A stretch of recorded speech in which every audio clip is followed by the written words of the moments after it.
So thank you all for coming in this rainy afternoon.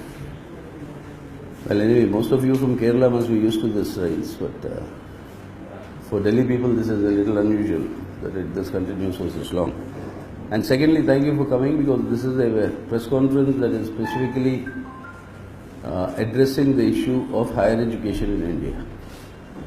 And in this current atmosphere, where all of you are talking of political alliances and unities and things like that, this may sound very uninteresting, but this is something that is very, very crucial for the future of our country. What is being done by the government, this Modi government, is that they are proposing a Higher Education Commission of India, replacing the existing University Grants Commission, to monitor, regulate and conduct the system of higher education in India. Higher education is the backbone of any intellectual creative development of any country. Now, tampering with higher education is actually tampering with the country's character at the present and the country's potential in the future. So that is why it's a very serious issue as far as the CPIM is concerned. We think this is a damage that is not only purely momentary or only structural, but this is a damage that is being done to both the character and the future of India. That is why we have decided that this proposal is something that cannot be rushed through in Parliament like this government usually does. We would want a proper engaged discussion with all the stakeholders, and higher education involves all everybody in the country. And therefore, in this present form, if they are going to force the bill to be adopted in Parliament, we are going to oppose it. CPIM will oppose it in the Parliament. If they are forcing it in this manner, we want a wider consultation for it.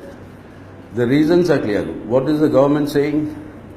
Government is saying that the University Grants Commission was established in 1956 when there were only 27 universities in the country. Today, the number of universities has grown up to 850. So therefore, a change in the system is required.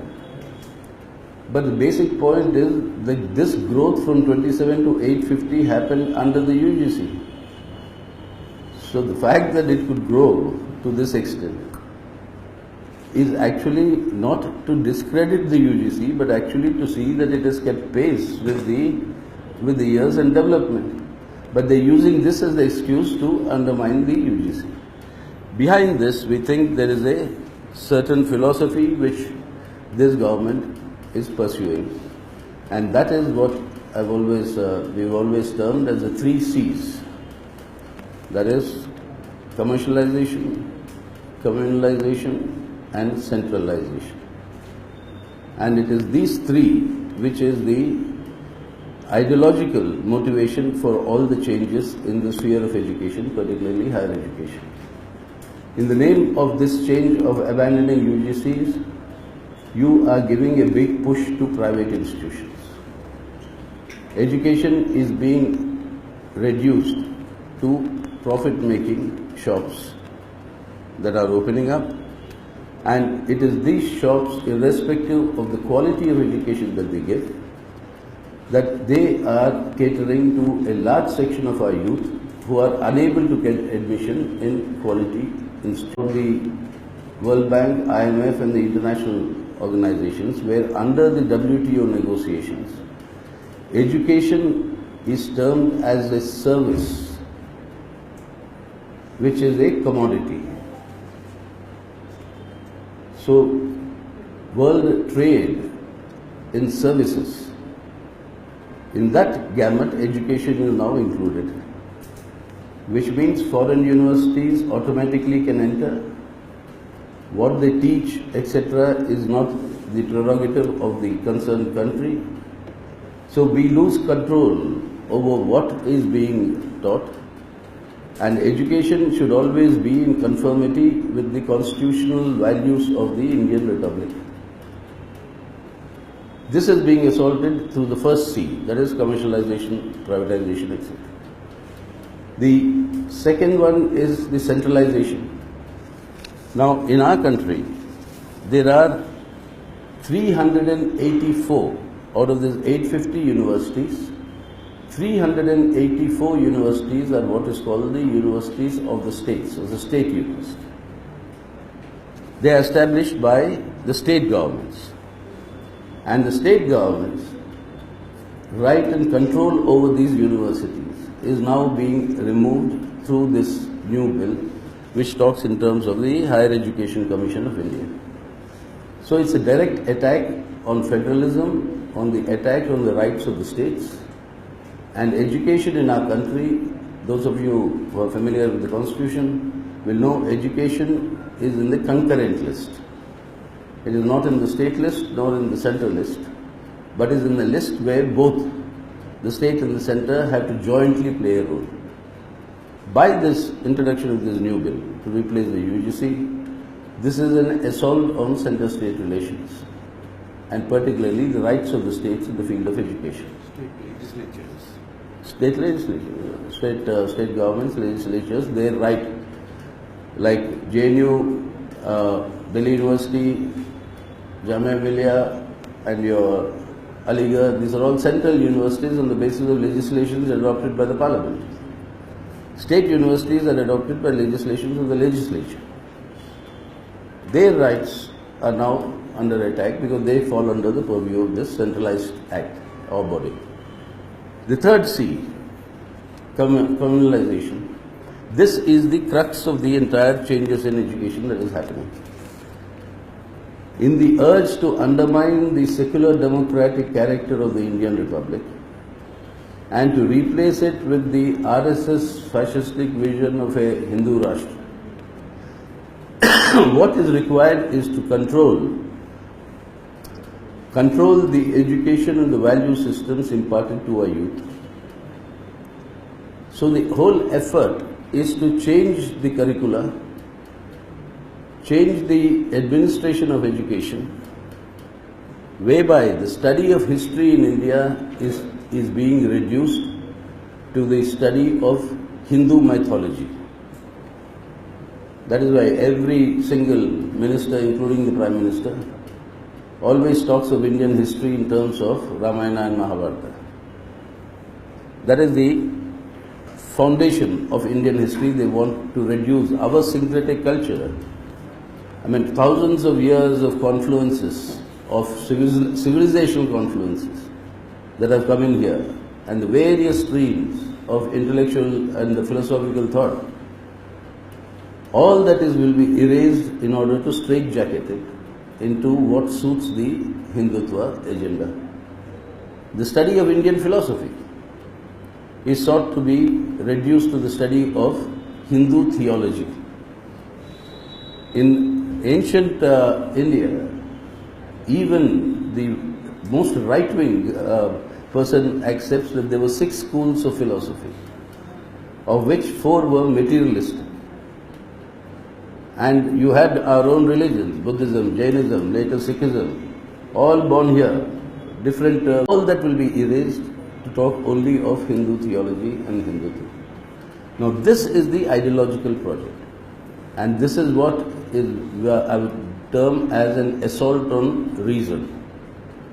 Reason and rationality is being assaulted today by this Modi government, and that is sought to be institutionalized by bringing such legislations in new bodies. The final aspect of this is that in higher education in India, or for that matter the whole of education in India, there is an eternal triangle in which we need a balance, and that is between quantity or access to education, quality and equity. This bill attacks all 3 of them, but basically the equity aspect of it. the question of accessibility of higher education to the marginalized and the weaker sections in our country is going to be very adversely affected, where only those who can afford higher education will receive it. That is, you pay for your higher education in your private institution.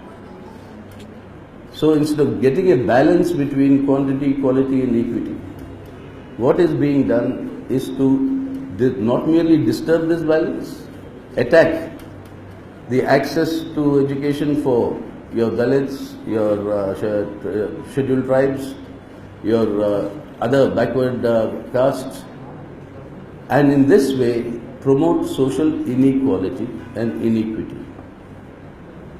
So it doesn't address the basic question of this equity, this balance of this triangle in all the three corners.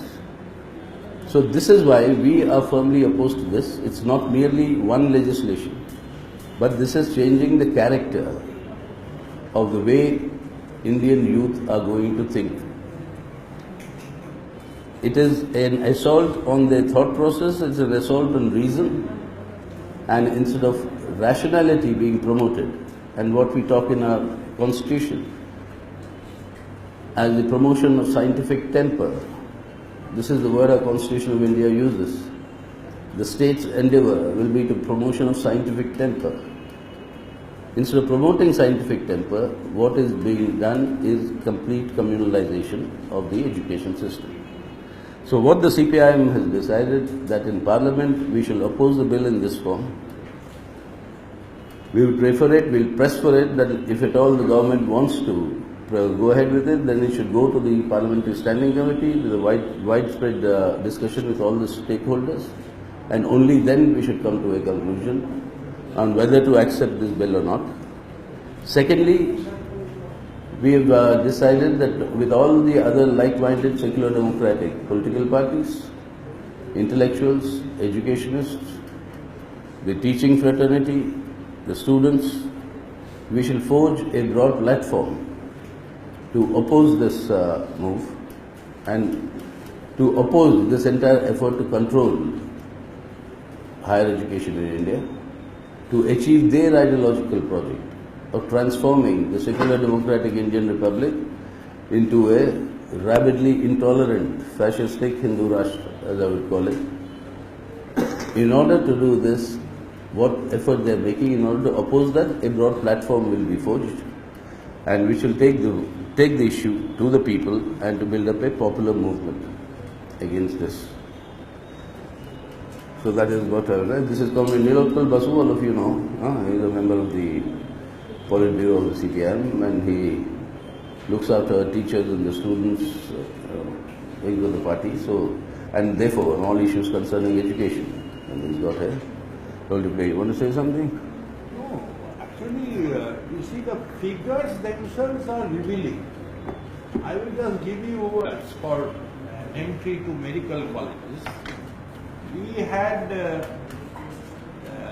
I will give you the exact figure, less than 50% of the seats was filled up by students whose rank went up to 60,000. So beyond 60,000 those ranks were there, they have filled up more than 50% of the medical seats in the country. This is a story in Times of India today. So this whole talk about meritocracy and with admission tests and all that, and opposition to the policy of positive discrimination through reservation, this is a sham. And money can buy anything in this country today, and that includes the most coveted educational programs. But the problem is that that is not leading to employability. 1986, we led a big campaign against Rajiv Gandhi's new education policy, and our main question was at that point in time, they were saying that quality of the students is such that they are not employable. And in that name, they tried to restrict, and funding etc. was only of further accentuated elitist direction. But we found that The problem is with employment generation. The problem is not with the nature of education. And today also, all these mushrooming of private educational institutions, particularly of professional education, because 2005 this private university bills came, and after that the explosion of private universities and private colleges, particularly in the sphere of professional education. Today, our banking crisis is also related to a large amount of funds these so-called educational entrepreneurs have taken, and they cannot pay back because nobody is going to sell their land and send their children to educational institutions, because at the end of the day, they don't get a job. So instead of addressing the real problems that is faced by our young people, who were being inspired in a big way that there will be a major change ushered in after the 2014 government was formed. They are in smithereens, and therefore now they have started all these things. And the government really has not come forward with any argument why they are replacing UGC with this new high-powered Higher Education Commission. Yeah, that is what I said. Why? That is the Hindutva. So on that question, there is no answer. That is the Hindutva agenda. And therefore, we have to oppose it, and we also appeal to all of you that unlike other issues, we would expect that you would also take the message to the people, because you see, it is so grave a challenge that for us alone to reach out to people would be impossible. So, proper discussion and discourse must take place in the mainstream media.